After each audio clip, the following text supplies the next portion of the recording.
예레미야 38장 24절에서 28절 말씀입니다. 제가 봉독해 드리겠습니다. 시드기야가 예레미야에게 이르되 너는 이 말을 어느 사람에게도 알리지 말라. 그리하면 내가 죽지 아니하리라. 만일 고관들이 내가 너와 말하였다 함을 듣고 와서 내게 말하기를 내가 왕에게 말씀한 것을 우리에게 전하라. 우리에게 숨기지 말라. 그리하면 우리가 너를 죽이지 아니하리라. 또 왕이 내게 말씀한 것을 전하라 하거든 그들에게 대답하되 내가 왕 앞에 간구하기를 나를 요나단의 집으로 되돌려 보내지 마소서. 그리하여 거기서 죽지 않게 하옵소서 하였다 하라 하니라. 모든 고관이 예레미야에게 와서 물으매 그가 왕이 명령한 모든 말대로 대답하였으므로 일이 탈로 되지 아니하였고 그들은 그와 더불어 말하기를 그쳤더라. 예레미야가 예루살렘이 함락되는 날까지 감옥들에 머물렀더라. 아멘. 할렐루야. 우리를 사랑하시는 하나님의 사랑 안에서 새날이 시작되었습니다. 오늘 하루도 우리를 사랑하시는 하나님의 크신 사랑을 믿고 믿음으로 행하여 하나님의 선하신 뜻을 이루어가는 복된 날 되기를 예수님의 이름으로 축복합니다. 오늘 우리에게 주신 하나님 말씀을 통해서 마땅히 두려워할 자를 두려워하십시오. 마땅히 두려워할 자를 두려워하십시오. 이런 제목으로 하나님 말씀을 증거하겠습니다. 시드기야 왕은 구덩이에서 건져낸 예레미야를 만나서 어떻게 하면 지금 현재 위기에서 벗어날 수 있는지를 물었습니다. 지금 예레미야의 상황은 어떻게 보면은 멸망을 앞두고 있습니다. 잠시 예루살렘의 포위를 풀었던 바벨론 군대가 다시 돌아와서 예루살렘을 포위했습니다. 그리고 이제 예루살렘에 남아있던 식량도 거의 떨어져 가고 있는 상태였습니다. 그래서 이러한 위기를 어떻게 하면 벗어날 수 있을까? 그래서 예레미야에게 물었는데요. 예레미야가 시드기야 왕에게 할 수 있는 말이 뭘까요? 네? 어떻게 시드기야 왕에게 뭘 할 수 있는 말이 뭐예요? 그에게 하나님 말씀을 전하면서 그에게 순종하라는 거예요. 지금까지 예레미야는 시드기야 왕에게 바벨론에게 항복하면 당신 왕의 생명이 보존되고 예루살렘이 불사름을 당하지 않을 것이라고 했습니다.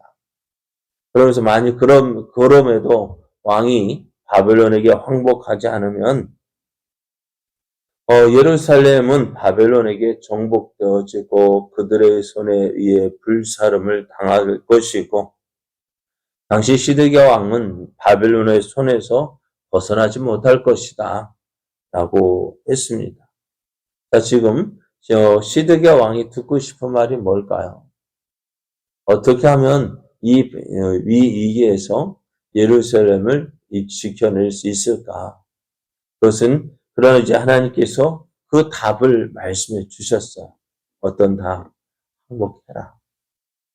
항복하는 것이 하나님의 뜻. 하나님의 뜻은 지금 하나님은 유다와 예루살렘을 멸망시키는 것이 하나님의 뜻이에요. 왜? 저들의 죄악 때문에. 그러면서 어떻게 저들을 녹이고 연단해서 새롭게 하는 것이 하나님의 뜻이잖아요.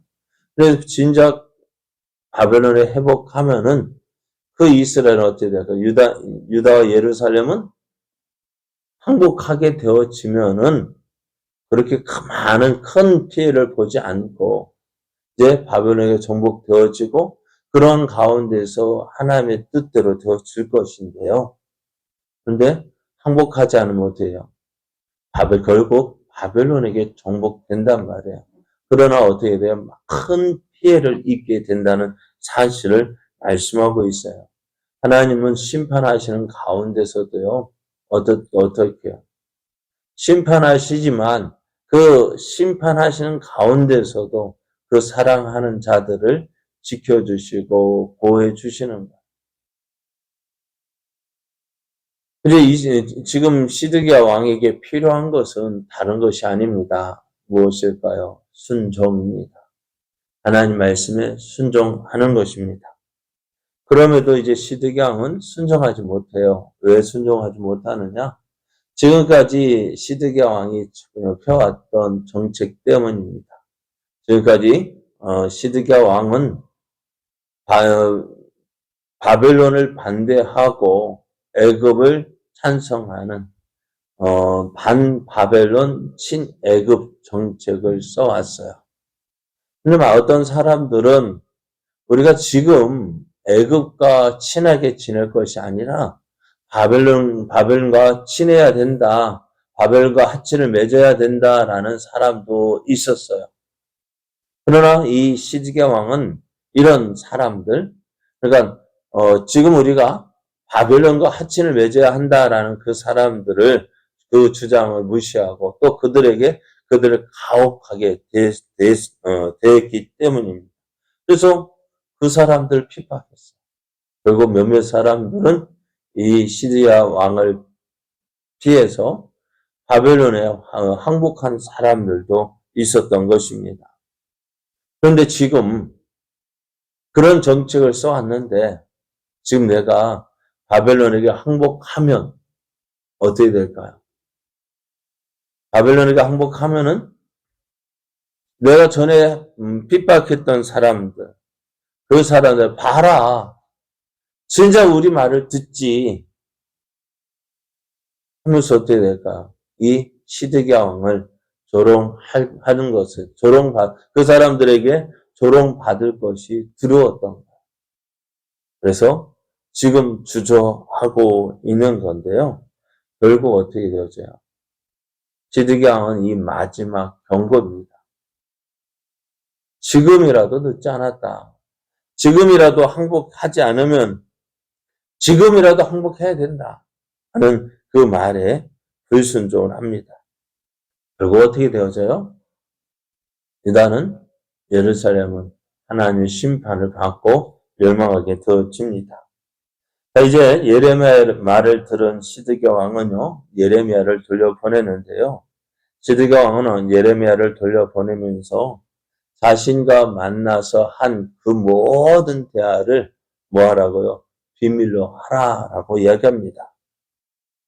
24절을 보면 시드기야가 예레미야에게 이르되 너는 이 말을 어느 사람에게도 알리지 말라. 그리하면 내가 죽지 아니하리라 했습니다. 심판의 말씀을 들었어요. 지금이라도 늦지 않았다. 지금이라도 바벨론에게 항복하면 당신의 생명도 살게 될 것이고 당신도 살게 될 것이고 예루살렘도 큰 화를 당하지 않을 것이다. 그렇게 유다와 예루살렘의 멸망, 심판에 대해서 이야기했지만 시드기야 왕의 관심은요, 하나님이 아니라 사람들에게 있었습니다. 사람들이 어떻게 할까라는 그 염려입니다. 그래서 어떻게 지금 시드기야가 왜 이런 말을 할까요?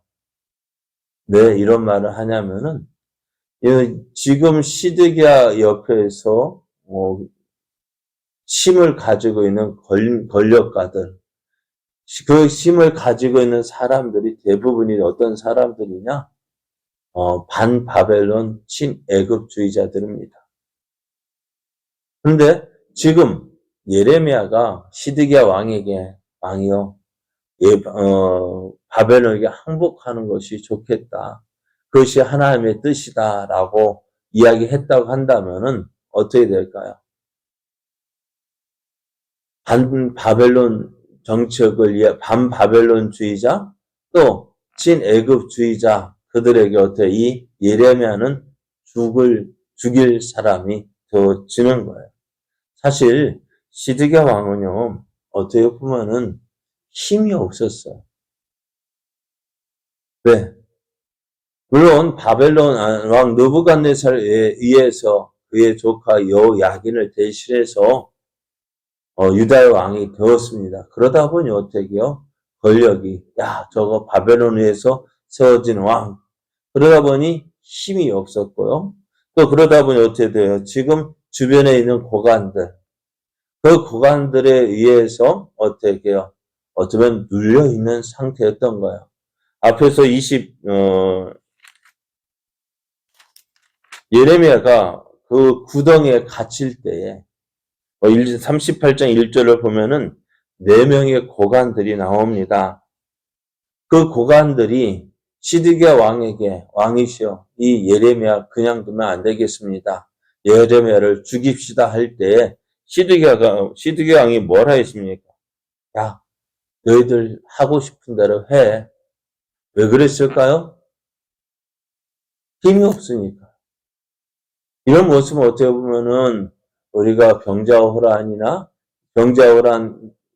거쳤을 때에 그 신하들의 그 하는 이야기, 그 말에 대해서 이렇게 하다, 이렇게 저렇게 하자는 말에 끌려다녔던 모습들, 또 조선 말에 고종 황제나 순종 때 그 모습들, 권력을 가진 사람들 앞에서 왕이 힘을 쓰지 못하는 거예요.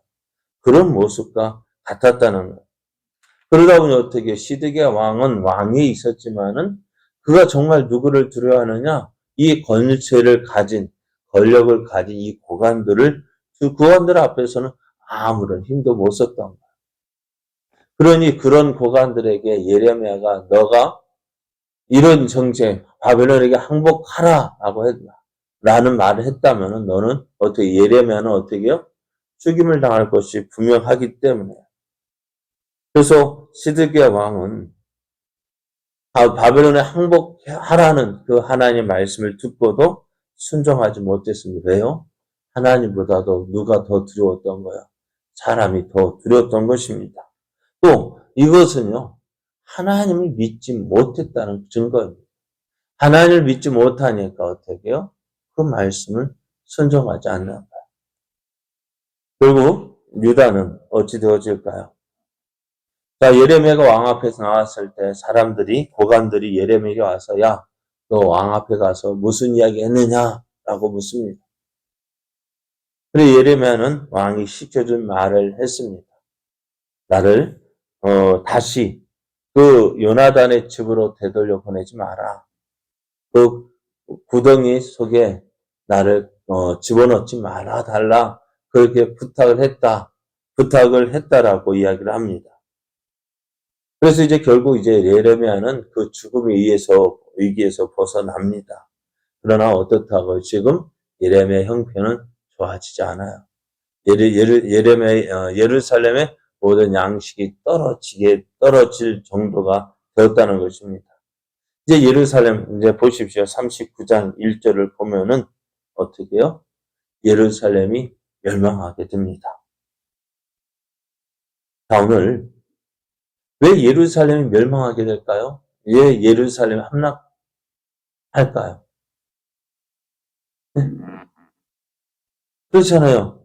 예레미야가 왕에게 이야기했을 때 그때라도 들었다라면 그 말을 들었더라면 어찌 됐을까? 이런 일은 일어나지 않았을 거예요. 예루살렘은 함락되지 않았을 것입니다. 그러나 어떻다고요? 시드기야 왕이 순종하지 않았어요. 왜요? 마땅히 두려워야 될 그 하나님을 두려워하지 않았기 때문에. 그리고 대신 누구를? 사람을 두려워해서 어떻게 하나님 순종해야 할 그 하나님 말씀에 순종하지 못한 거예요. 이 모습을 보면서 오늘 우리의 모습을 보면은 참 그래도 오늘 예수를 믿고 있는 우리의 모습 참 감사한 일 아닐까요? 그죠? 예수를 믿고 있다는 것이 얼마나 감사한 일인지 모릅니다. 그럼에도 우리가 온전한 모습으로 하나님 말씀에 순종하지 못하는 이유가 뭘까요? 네? 무엇 때문일까요? 순종하게 되어지면 주위 사람이 나를 뭐라고 할까? 그죠? 내가 하나님 기뻐하시는 순종을 하면 야, 좀 작작 좀 믿어. 뭐 그렇게 별나게 믿느냐 하는 그 말을 들을까 봐. 또 순종하는 것이 어떨까요? 쉽지는 않을 거예요. 그죠? 어렵기 때문에 순종하지 못하게 되어집니다. 그러나 어떻다고요? 우리는 마땅히 두려워할 자를 두려워해야 합니다. 우리가 두려워해야 될 분은 누굴까요? 우리가 두려워하는 사람은 어떤 사람들일까요? 그래서 누가복음 12장 5절을 보면은 예수님은 우리에게 이렇게 말씀하셨어요. 마땅히 두려워할 자를 내가 너희에게 보이리니 곧 죽인 후에 또한 지옥에 던져 넣는 권세에 있는 그를 두려워하라. 내가 참으로 너희에게 이르노니 그를 두려워하라. 이렇게 말씀하셔요. 우리가 두려워하는 사람은 어떻게 해요? 우리를 죽인다 할지라도 그 후에 우리를 지옥에 던져 넣을 권세는 없어요. 그죠? 그러나 우리 하나님 어떤 분이에요? 우리를 죽인 후에 우리를 지옥에 던져 넣는 권세를 가지신 분이라는 거예요.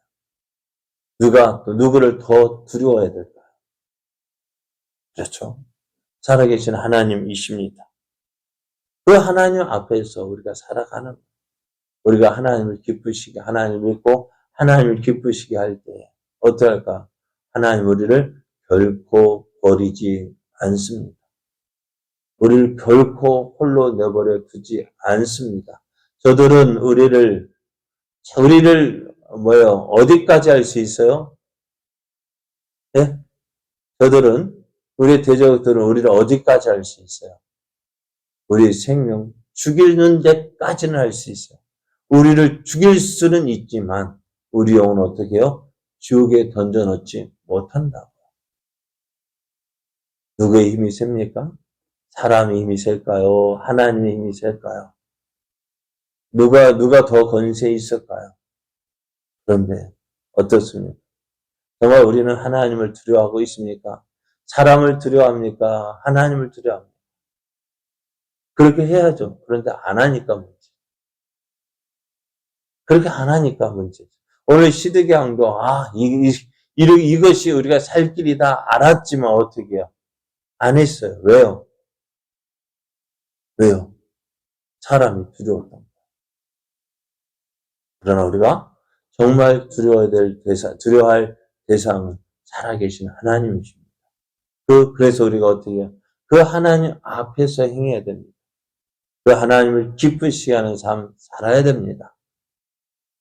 이것이 우리가 해야 할 모습입니다. 어떠한 상황을 만난다 할지라도 우리 이 사실을 분명히 믿고 있어요. 우리가 누구를 두려워야 될 것인가? 우리가 마땅히 두려워해야 할 우리 하나님을 두려워하고 그 하나님 앞에서 행할 때 하나님은 우리를 지켜주시고 보호해주시고 우리에게 더 좋은 것들로 채워주시는 하나님이십니다. 왜요? 우리를 사랑하시기 때문에 이 하나님의 사랑을 믿고 오늘도 믿음으로 행하여서 하나님을 더욱 기쁘시게 하는 자 되어지기를 예수님의 이름으로 축복합니다.